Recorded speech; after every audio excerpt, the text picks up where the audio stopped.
They raise money, and therefore their school has a library and an art teacher and a music teacher. But I suppose it's it's essentially a quasi-privatization of the public system, in a sense that it's very hard to ever have a system that's equal.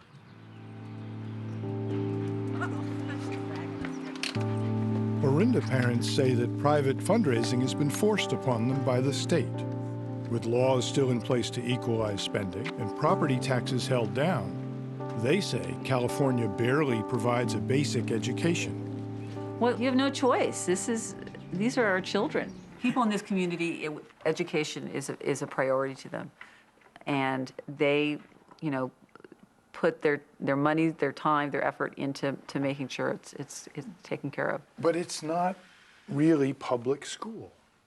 This sounds like a private school. We can refer to them as a semi-private public school system, certainly. I would differ with the characterization of it being a private school, because the fact of the matter is, regardless of whether or not my family contributes the same as Allison's family, right, our children benefit the same. Semi-private? Semi-public? Semi-private public school. Let's leave it at that. Private school in a public setting, is that illegal, unethical, immoral? Well, it's certainly not illegal. My values tell me it's not even unethical or immoral. I think it's moral for a parent to want the very best they can get for their children, and I don't want to live in a society that thinks otherwise.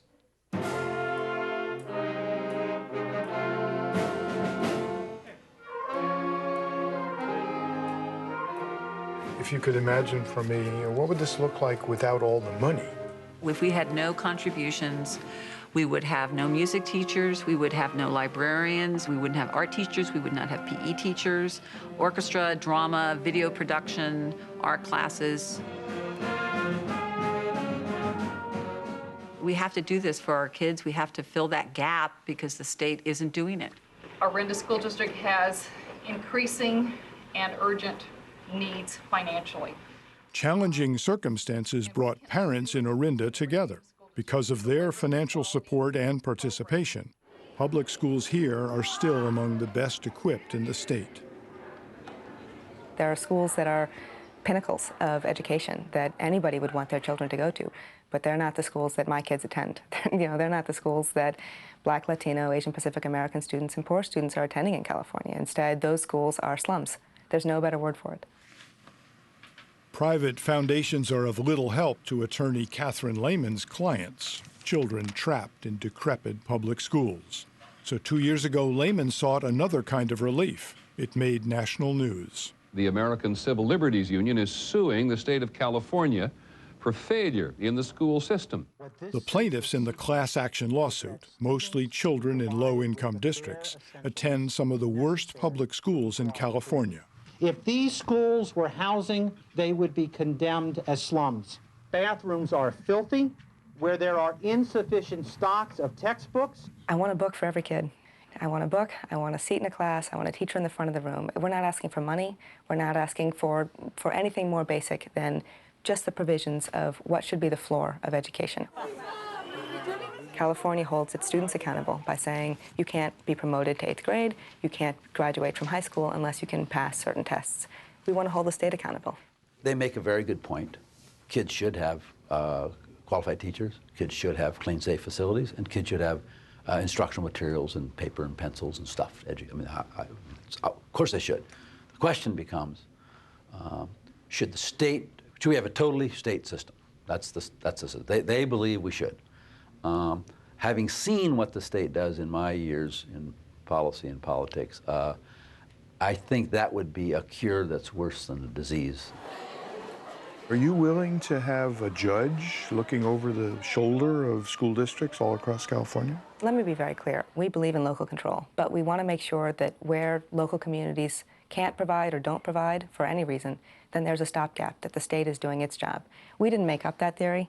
The state Supreme Court did. The state Supreme Court said in California, education is the ultimate responsibility of the state. That means that the state has to be where the buck stops. A decision may not come for months, even years. One thing the lawsuit does not address as it moves through the courts is Proposition 13. The old tax relief law, hard on rich and poor schools alike, still seems to enjoy widespread support. We've chosen mediocre public service and more private money. We've decided not to tax ourselves as much. We've basically turned our back on schools. It's a choice we've made within our state.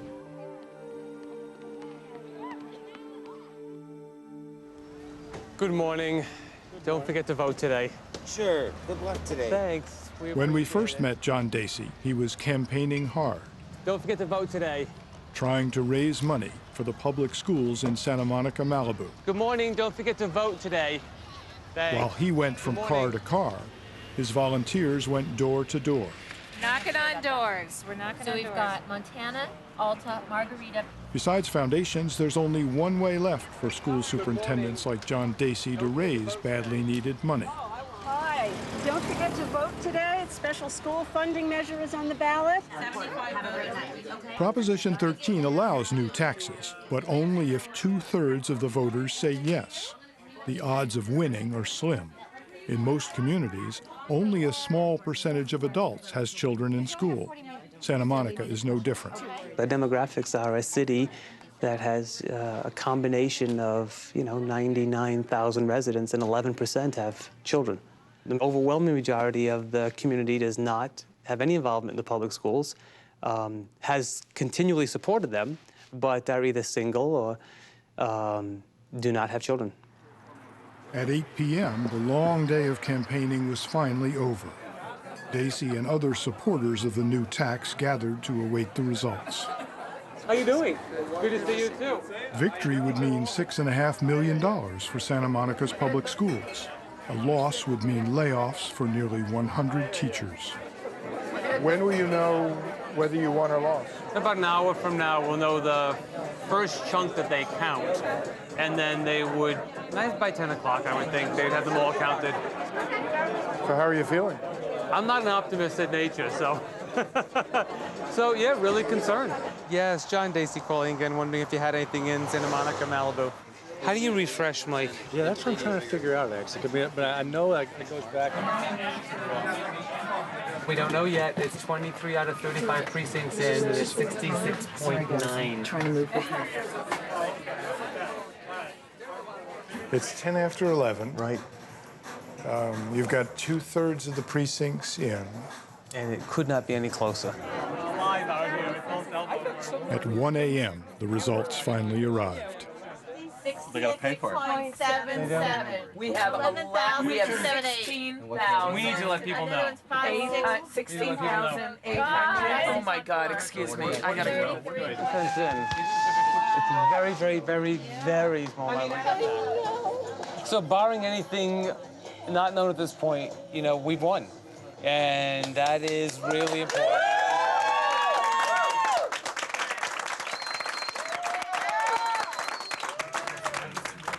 Santa Monica passed its tax by a mere 50 votes. On the same night, 19 other districts put tax measures before the voters. Only 9 passed. The rest of California's 1,000 school districts never even tried. It's an enormous relief. It's an enormous relief to be able to go home and know that we can talk with faculty tomorrow and say you got a job.